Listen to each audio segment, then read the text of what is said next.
রোজায় ইফতারের জন্য ছোলা ভুনাটা আমি প্রতিদিন একরকম করে করি না। একেক দিন একেক রকম করে করা হয়। এই তো আমি এই কড়াইয়ের মধ্যে একটু তেল নিয়েছি, তারপরে পেঁয়াজ কুচি, কাঁচামরিচ কুচি দিয়েছি। দিয়ে কিছুক্ষণ ভাজলাম।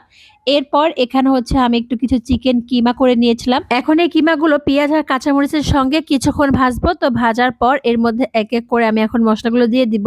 এখানে আমি একটু মরিচের গুঁড়া দিয়েছি, হলুদের গুঁড়া দিয়েছি, তারপরে হচ্ছে গরম মসলার গুঁড়া দিয়েছি।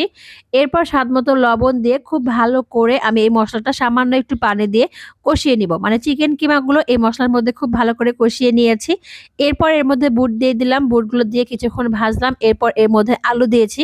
আলুগুলো আমি সেদ্ধ করে নেওয়ার পর আমি এরকম করে কেটে নিয়েছিলাম।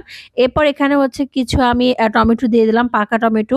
দেওয়ার পর আমি কিছুক্ষণ হচ্ছে রান্না করে নিব। সামান্য একটু পানি দিয়েছিলাম এই বুট ভুনাটা করার জন্য। খুব বেশি পানি দেইনি। অল্প কিছু পরিমাণ পানি দিয়ে আমি রান্নাটা করে নিয়েছি। আর শেষের দিকে একটু ধনিয়া পাতা দিয়ে দিয়েছি। আর দেখেন কতটা লোভনীয় লাগছে। কিমা দিয়ে এভাবে বুট ভুনা করলে কিন্তু খুবই ভালো লাগে। একেবারে অন্যরকম একটা স্বাদ পাওয়া যায়।